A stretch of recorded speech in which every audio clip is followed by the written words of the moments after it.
Hey everybody, welcome back to the channel. Today I'm going to be working on my mom's 2012 VW Tiguan.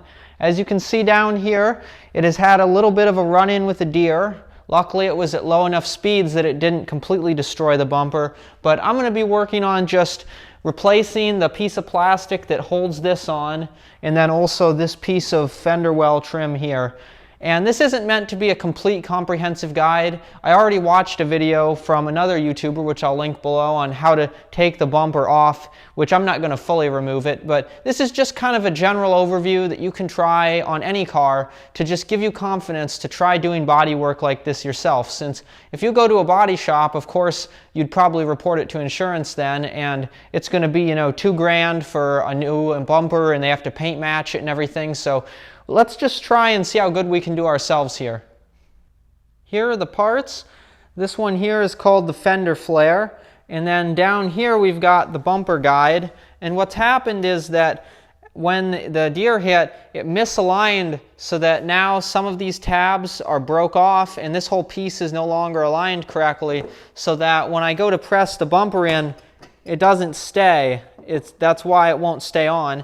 And then of course this piece is just broke down here. That's mostly aesthetic though, this doesn't really do anything. There's a little marker light in here too, which is still hooked up and it's still working, but we're going to have to use some sort of, I think I'm going to use the super glue to hold it in a few spots and then the RTV to fill in around the rest, since the tabs that would normally hold this on in here are of course broken off, unfortunately. And so first things first is we're going to pull the wheel off and then we're going to take a closer look inside. I've got the wheel off and I took the mud guard off here, which once that's off with just a couple of screws and a trim clip, then that exposes the whole length of this fender flare here. Inside of here, this piece of plastic is broke. Certainly it's not great because there is a lot of these little tabs like that one down there you can see, and this inner plastic is broke some more. But things are good with this thing because I didn't realize it has a carrier piece that it attaches to. And so what you can do is then it comes out of this carrier piece, which we can just use adhesive strip right here like they did at the factory, and then take this part back out, glue it back on here. I'm going to use a fair amount of glue, but this actually won't be as hard to get into here as I thought it was going to be. You can see here kind of that damage there where it's been touched up a little bit after the incident. And so next up is pulling this thing off and fixing on all of these parts here. You can see here I pulled the bumper off a lot more. There's 3 screws on the top, then 3 screws hold this piece of silver stuff that goes under here, and then there's 4 screws that actually hold the bumper, which are just kind of along there. Then that allows us to grab this and pull it out. I didn't undo this side, I'm just going to leave that alone. Also note that on this side, the body, this fender here, is straight on, whereas you can see it a lot better with the hood as well shut. There's a gap here now, so what we're going to do later is undo these bolts and see if we can just snug that in a little bit. Maybe also get the headlight out a little bit just to make that gap smoother, but put on some Goo Gone to try and get this stuff working, coming off, which you can see it's working already. Now we've got tons of working room with it pulled back. We can glue, we can fix, we can do whatever we need to do in here. I took that little thing off right there. And then as far as this guy goes, it's just push pins and adhesive. So all you do is you just get your tool in there and then you work your way around and you get those off. That's how this thing comes off.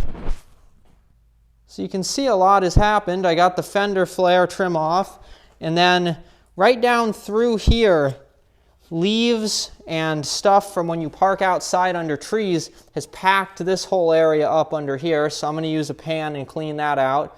This is maybe why VWs have issues with rusting in the front wheels rather than the rear, like most cars do. But anyways, as they get older, you can see I got basically these little guys are where the white clips come into. If the clip breaks off inside, be really careful getting it out so that you don't tear these, because I already tore one of them and you can see I glued it back together, but you want to keep these because they size it right and they prevent rust.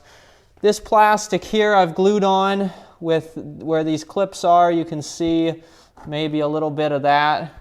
There's one missing here. This whole thing I grabbed and I bent out somewhat. You can see that the paint flaked off where it was broke, or where it was bent, I mean.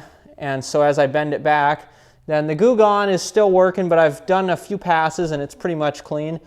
Anywhere that you see bare metal, you're going to want to use some paint. I'm just going to use some generic model paint because it's really strong for these areas, and then I'll probably wait. I might try some here, but I might wait to get color matching touch-up paint there. This piece here I'm going to have to glue some more. You can see this is actually silicone from where the repair shop she took it to that did the patch job to just get it so that she could drive it. They used that to try and temporarily hold the plastic on, which it's definitely on this plastic really well, but it didn't connect to this at all. So, and then this is pretty controversial. Personally, I have to recommend that you just leave it alone because of the problems I've already created, but I wanted to get a better look at how this works on this side, so I decided to just fully pull the bumper off, take this side apart. Unfortunately, you can see this plastic piece here, but I've already broke a few of these plastic pieces on this one, which I'm just going to glue these back together. We're not replacing this side. And then on the inside, you can see this triangle design is actually an access flap, so you can change the fog light and the parking light.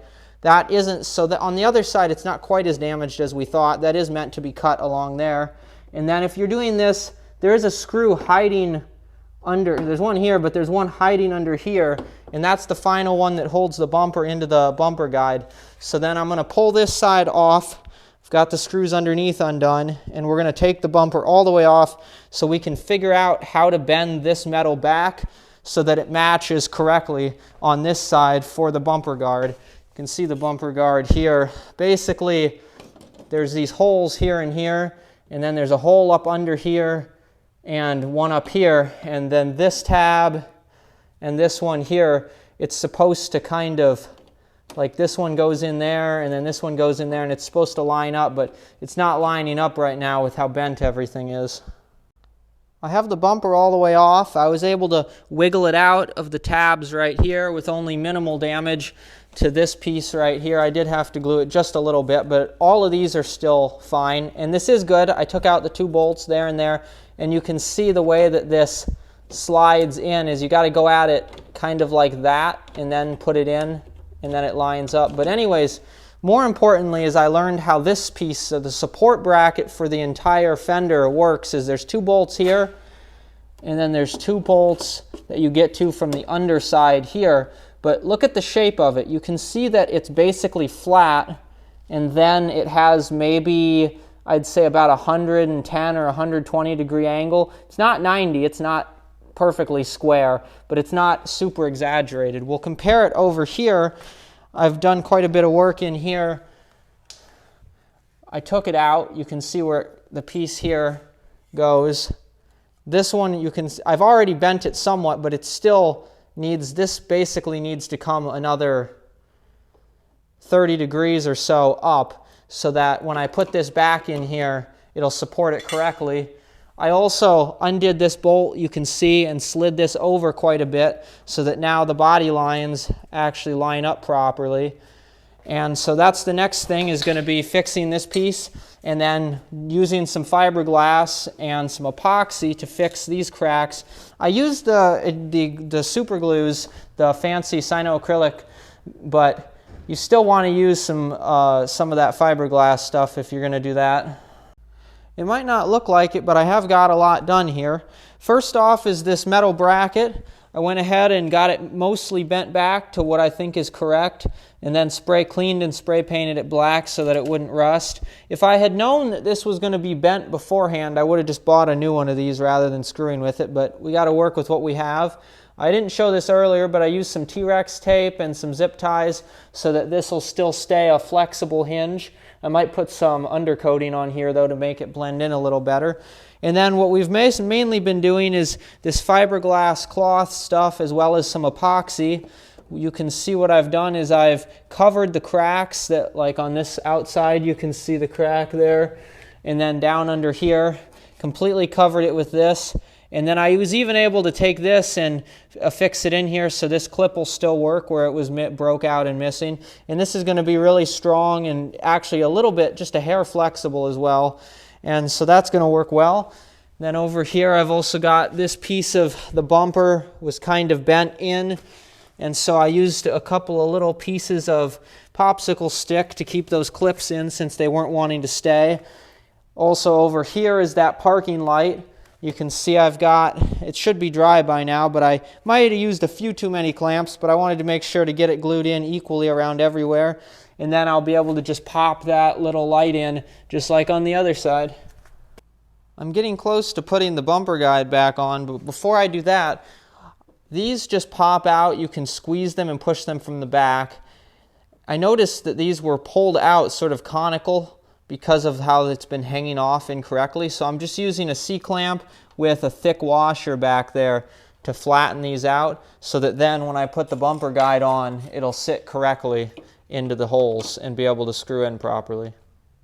So I've got this piece, the support, in here, and now it just comes finishing off trying to get this guy bent correctly so that it'll fit. You can see here I'm trying to use this angle tool that I set using the reference side over here. It is very convenient to have another side as a reference to try and work from.